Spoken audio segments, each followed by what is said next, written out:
Diese Woche hat's uns ganz schön erwischt. Ein fieser Magen-Darm-Virus hat hier die Runde gemacht und einen nach dem anderen niedergestreckt.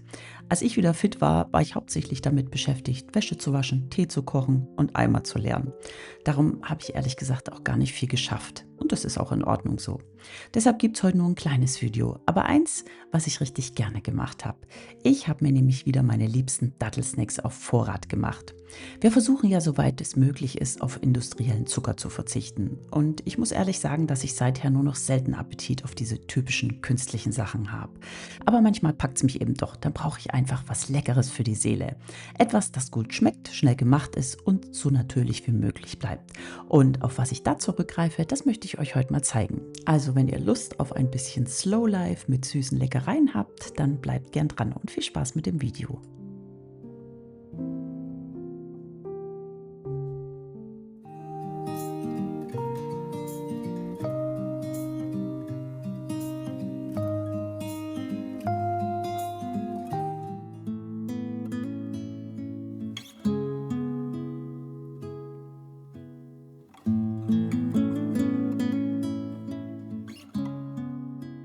Der Wochenstart war, wie schon erzählt, dieses Mal ein bisschen holprig. Eigentlich hatte ich nämlich ganz andere Pläne, aber schon am Wochenende ging's los. Erst hat's den Kleinen erwischt, dann mich, dann meinen Mann und zum Schluss auch noch den Großen.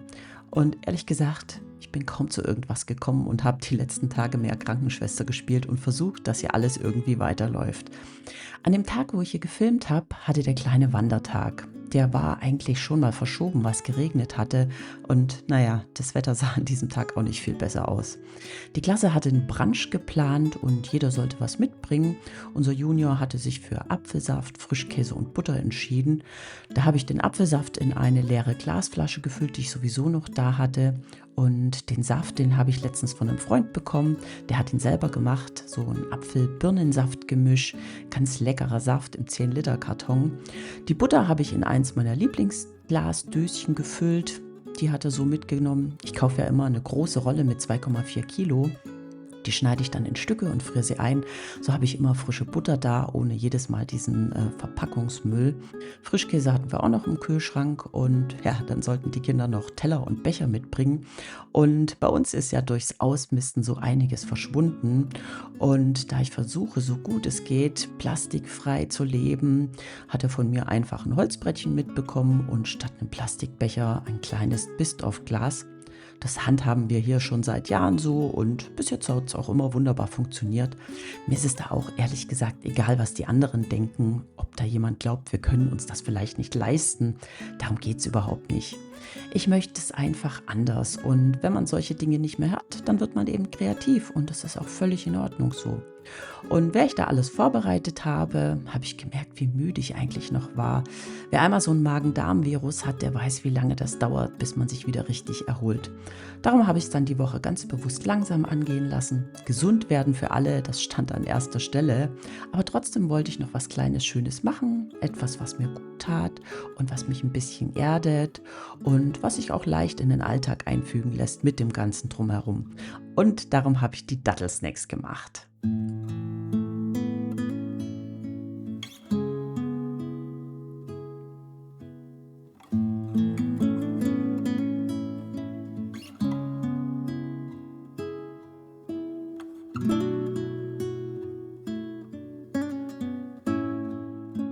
Bevor es losgehen konnte mit dem Werkeln, habe ich noch schnell meinen Apfelessig umgerührt. Der braucht jeden Tag ein bisschen Bewegung. Da sind ja im Moment noch die Apfelstückchen drin. Und durch das Umrühren kommt Sauerstoff rein, der die Hefegärung anregt. Und so bleibt der Ansatz immer schön in Bewegung. Danach habe ich mir alles zusammengesucht, was ich für meine kleinen Dattelleckereien brauche. Ich nehme ganz gerne die schön weichen Medjool-Datteln aus dem Bioladen der Dorfgemeinschaft im Nachbarort. Manchmal bestelle ich sie auch online, je nachdem, wo ich gerade welche bekomme. Zuerst habe ich dann meine Datteln erstmal entkernt und in jedes so eine halbe Pekanuss hineingelegt. Dann kommt oben so ein Klecks Salted Karamell Nussmus drauf. Das passt einfach perfekt, süß und salzig zugleich. Und zum Schluss habe ich dann noch Zartbitterschokolade, geschmolzene Zartbitterschokolade drüber gegeben. Also gerade so, dass der obere Teil bedeckt ist. Und damit die Schokolade dann schön fest wird, stelle ich das Ganze meistens über Nacht in die Kühltruhe. Das geht wirklich ganz schnell und sieht am Ende richtig hübsch aus, wie fast eine kleine handgemachte Praline.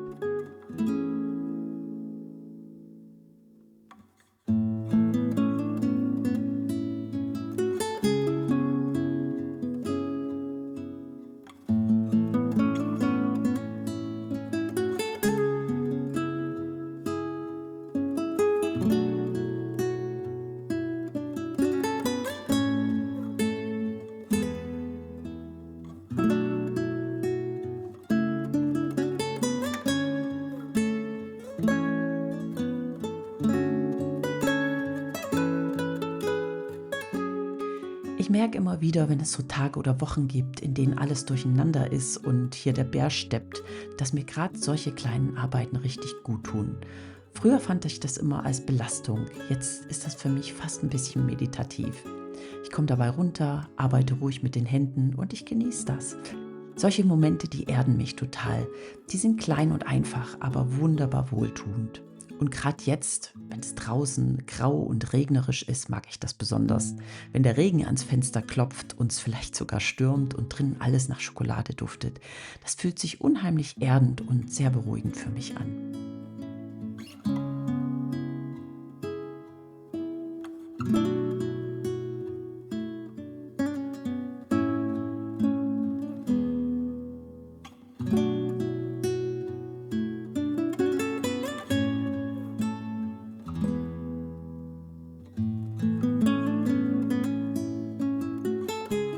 Jetzt mit Mitte 50 bin ich in einer Lebensphase, in der die Kinder größer sind und ich auch mal wieder mehr Zeit habe für solche Dinge.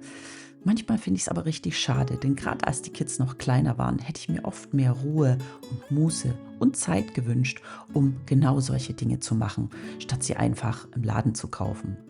Heute kann ich das wieder anders genießen und ich merke, wie gut mir das tut, wenn ich wieder selber was mit den Händen erschaffe, statt einfach nur durch den Tag zu hetzen. Aber ich glaube, auch da darf jeder frei entscheiden, wofür er seine Zeit mal in Anführungsstrichen opfert. Ob er sie lieber damit verbringt, durch Social Media zu scrollen und zu schauen, was andere so machen, oder ob man selber was erschafft, was einen erfüllt und damit wieder andere Prioritäten setzt.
Als nächstes habe ich mir dann noch meine kleinen Dattel-Powerkugeln gemacht oder wie man auch manchmal sagt, Kraftkugeln, Seelenstärker oder einfach kleine Energiehäppchen. Die habe ich früher schon oft zubereitet, besonders in der Zeit, als ich schwanger war und später, als ich gestillt habe. Da waren die für mich so richtige kleine Energiebooster. Natürlich, sättigend und absolut perfekt für zwischendurch. Ich nehme dafür auch meine Medjool-Datteln, die entkerne ich, quetsche dafür frische Haferflocken, nehme etwas Backkakao aus dem Bioladen, Kakaonips, eine Prise Zimt, ein bisschen Vanillepulver und Kokosöl. Das alles kommt in den Mixer und wird so lange gemixt, bis so eine richtig schöne knetbare Masse entsteht. Dann forme ich sie einfach mit den Händen zu kleinen Kugeln. Das geht ganz schnell. Und man kann die Mischung auch ganz wunderbar abwandeln, indem man zum Beispiel gehackte Mandeln mit reinmacht, Pekannüsse oder Walnüsse. Und wer mag, kann die Kugeln am Ende auch sogar noch mit ein bisschen geschmolzener Schokolade überziehen und dann direkt in Nüsse wälzen. Das sieht hübsch aus und das schmeckt auch noch richtig fein.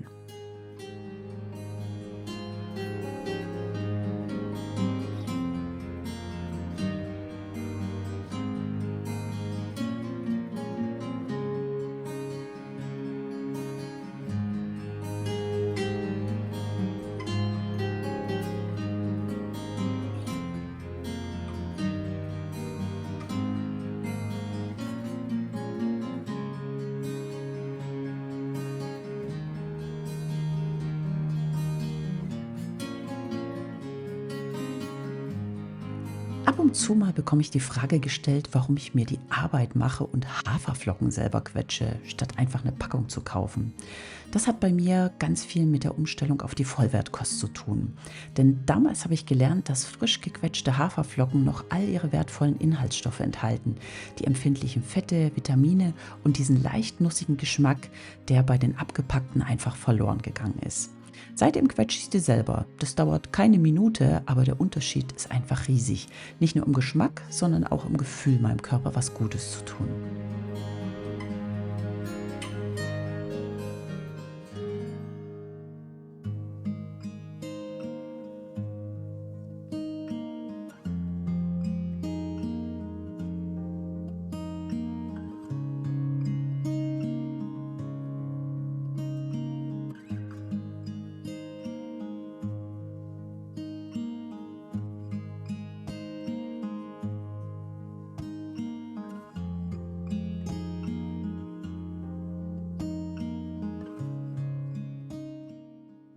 Ja, und die Energiebällchen waren dann auch fertig. Die habe ich dann erstmal in den Kühlschrank gestellt, damit sie schön fest werden. Und dann habe ich in der Küche gleich noch ein bisschen klar Schiff gemacht. Ich mag das immer ganz gern, wenn ich mit einer Arbeit fertig bin, dass ich alles aufräume und die Spülmaschine einräume. Und zwischendurch hat auch der Postbote geklingelt. Der hat nämlich Nachschub gebracht. Diesmal kein Paket mit Körnern, nein, sondern Toilettenpapier. Ja, ihr habt richtig gehört. Ich bestelle nämlich mein Toilettenpapier tatsächlich online und zwar gleich als Jahresvorrat in zwei riesigen Kartons, die komplett plastikfrei geliefert werden. Falls das jemand interessiert, wo ich die bestelle, verlinke ich es euch gern unten in der Infobox. Ich schreibe mir auch immer auf, wann ich diese Bestellung auslöse und habe gemerkt, dass mir diese 150 Rollen für ein komplettes ganzes Jahr reichen. Ich lagere die bei uns im Keller, da habe ich genügend Platz, weil ja kein anderer Groscht ist. Und das Paket kam natürlich passend zur Magen-Darm-Infektion, also das Timing konnte nicht besser sein. An diesem Tag ist dann auch nicht mehr viel passiert, außer dass ich meine Patienten ein bisschen betüdelt habe und versucht habe, hier die Stimmung im Haus, so gut es ging, oben zu halten.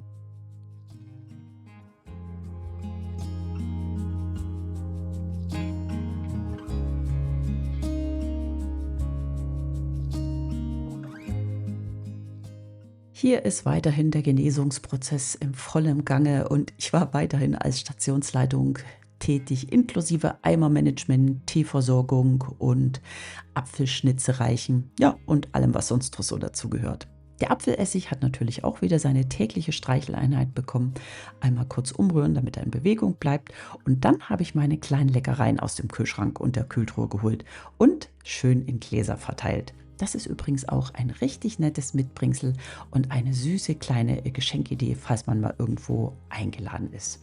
Ja, und jetzt sind wir auch schon am Ende von meinem doch nicht ganz so kurzen Video, wie ich eigentlich gedacht hatte.